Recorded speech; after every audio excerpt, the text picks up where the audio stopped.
Are you living a new story or an old story? Hi there, my name's Dan. And I'm Suzie. Together we are Doozy. And welcome to the story I'm telling myself, part 6. The final chapter. This is a really great chance for you to slow down enough to hear your own inner narrative, question the script, invite other people into the process, and choose a freer, truer story. And like every week, we want to invite you to notice, name, and rewrite the story you're telling yourself. Part 6 is living new stories. It's unfolding a collective life story. We have so many stories, right? But they go together to be a collective life story with intention, trust, and hope. And we use the word unfolding because it's springtime here in Seattle right now, and there's a lot of buds out.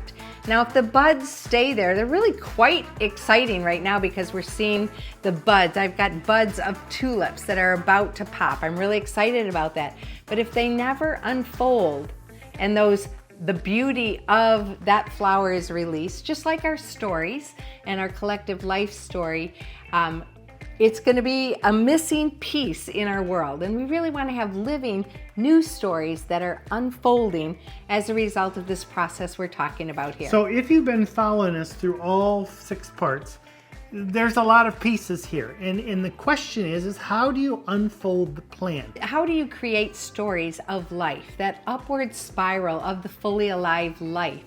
By examining, of changing the narrative, inviting people in, and telling the story in relationship, then how do these stories bring life? And your connecting stories, are they in relationship? Because they should be. Yeah. Your stories should be connecting. You should not just be telling stories to yourself. Your stories should be about relationship because we were created for connection. Yeah, so when we're thinking about the story and story path, you are the main character. You have a problem. The story is going on, right? And then you come up to examine and clarify your story with people, with your community. Key there, with people. And then you get to unfold and create a plan, a story that brings life. And you retell that story. Check the last episode if you need to hear more about that. You retell your story, and that brings life. And that brings life to yourself, but it also can bring life to everybody around you as well. One of the goals of our life is that people experience life to the full. Mm-hmm. Jesus came that we may have life and have it to the full. And we're doing this podcast, or we try to do everything that wherever we step into, people experience life and life to the full. And that's why we're talking about living new stories. Yeah, and new stories require new practices, not just new information. So we realize, oh, that's not a good story. I don't want to have that story. That might be new information to you. There might be some new practices that go into your life to help you live these new stories, and keep an eye on your stories so they can be life stories. There's an epidemic today of loneliness because people have moved away from friends, moved away from families, and they don't know how to find new friends. Well, here's the thing.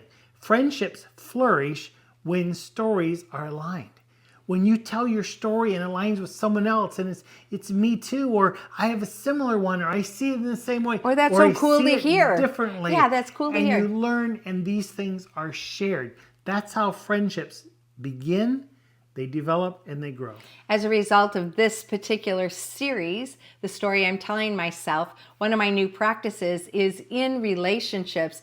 I'm trying to be a little bit more bold to tell stories, to tell stories that bring life, that connect me to others, and processing these potentially untold stories out loud with safe listeners. Suzie and I are both writing books at the moment. We are the authors of that book, and we're intentionally writing it. And we have the right to edit the story. We have the right to invite other people into that space. We are intentional. And I think in our thinking and in our thought processes, we can't just be a passive character, that we allow the other characters just do whatever they want with our story. We need to be intentional, but invite them into that space. God invites us into a redemptive, unfolding communal story of life. So our stories of life, when we're sharing it in community, it can redeem the moment. Redeeming is a really important concept for us. Taking what is, oftentimes it's not really great, and we get to show up into that space and allow it to go to a higher level. We redeem it. There's some story thinking that we need to bring in here, because there's some science behind a lot of this. One is habit forming. Can you tell us about that? Oh yeah, small repeated actions shape your identity. So I am statements like, I am a storyteller. I have a story that gets created because of every event. And if I examine that and I keep repeating the examination of these actions of checking out my story, then I have a better story, and my I am statements become a different reality. I remember one time in South Africa, I was attacked by a baboon. Terrible situation. Bad boon. Dislocated my shoulder, a lot of blood, a lot of stuff. It was not a good thing. And I remember sitting back, I was going into shock, and I said to Suzie, someday this is going to be a good story. He wasn't even out of the story yet, and he was already knowing it's going to shape his story. And I think sometimes we need to face whatever's going on and go, I don't see it, it's not clear, but someday this is going to be a good story. Something else called narrative future self research. If you have clarity of your story, of your life, of your processing, it increases follow through of where you're going into the future. What kind of person you want to be, what kind of goals you want to hit, what kind of story you want to be told about yourself. And relational goal setting. Now, this one's a great one. I am in an exercise eating program called Faster Way. If you want to know more about it, please contact me. It's great. And Carmen is my coach. And Carmen is also a friend. And the other day, it was Monday, I'd been sick for about a week and a half, which is why, everything was delayed. I put off my workouts. I didn't have energy for anything, let alone a workout. And I was trying to get back into my workouts again, but I was kind of hitting and missing every other day. And on Monday, just yesterday, she messaged me and said, hey, Suzie, how are you doing? Is there anything I can support you in? Any goals you want to hit that I can help you with accountability? And that in itself kicked me into gear. I was like, I can't miss my workout today. And I did my workout that day, and I gladly messaged her. She kept me accountable. I did my workout. Second day, I did my workout. So the rhythm is back in again, and being in relationship with others and having goals that we're setting, especially around stories, it's going to really improve connection and your resilience. Mental resilience is one of my life goals as well. Yeah, a few biblical anchors here. Jeremiah 29:11, I love this. For I know the plans I have for you, declares the Lord.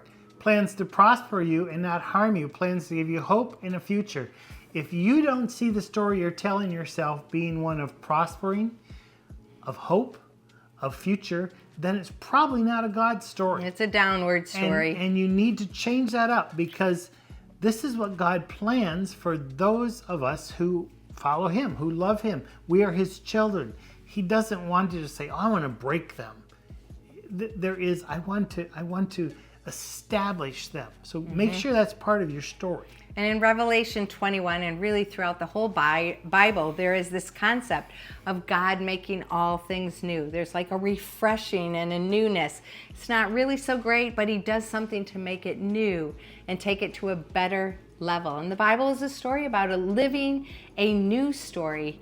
And it talks about it from the Garden of Eden to kingdom thinking, and really so many times throughout the Bible. A good news story is one we must tell ourselves. So Suzie, what new story do you want to live into together? With me or with others? Yeah, I think one of the stories that I'm living in is friendships and deepening my friendship.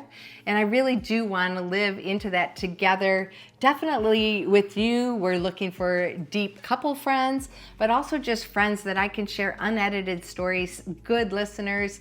I can listen to their stories, they can listen to mine. And that's a new story in the area of people relationships, for sure. How can a shared language strengthen your story connection? Yeah, now that we're talking about what's the story you're talking, you're telling yourself, what is, edit the story, rewrite the narrative.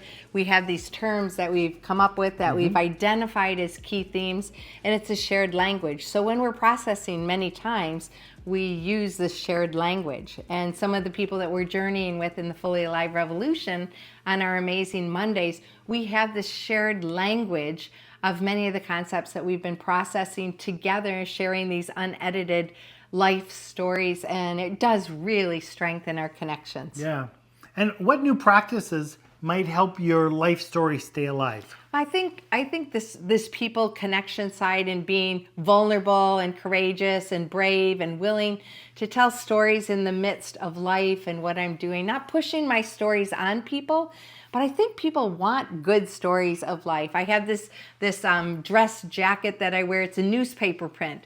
And whenever I wear it, people say, "Hey, is it good news?" And I say, "It sure is. It's good news." It's a good news dress. And it's an opportunity to share a piece of good news. Who doesn't want good news? We all want that. So here's some personal questions you can ask yourself. What story am I choosing to tell as I move forward? What is one small action that supports my new story that I want to go forward with? And who will help me stay aligned when old narratives resurface? Or when narratives that are kind of downward spiraling resurface. So that's the who. There's got to be people that are helping you with the story you're telling yourself. If you don't have those people, invite them in. And once again, if you need somebody to process your story with, we'd love to be those people. We coach and mentor people all through this. Reach out. That would be great. Here's a stillness practice. Look into a mirror and speak this over yourself. Dan, you are not just telling stories, you are becoming one. If you notice I put Dan in there, you don't have to do that. Matter of fact, you shouldn't do that. You should use unless your name is Dan. But speak out your name and speak out this phrase. You are not just telling stories, you are becoming one. But the stories that you're telling yourself are creating who you are going to be. So make sure you tell the right stories. Yeah, so these echoing stories, the story that I'm telling myself is very important. We definitely want to notice, name, and rewrite the story that you're telling yourself if it's in a downward spiraling direction. If it's in an upward spiraling direction and you notice and name it, keep it going, reinforce it, keep echoing it, keep telling it out loud, and keep that story. And may you live fully alive as you love your life, your world, and your God. My name's Dan. And I'm Suzie. Together we are doozy. Live fully. And love fully. Don't forget to slow down enough to hear your own inner narrative, question the script, invite others in, and choose a freer, truer story. Because your story matters.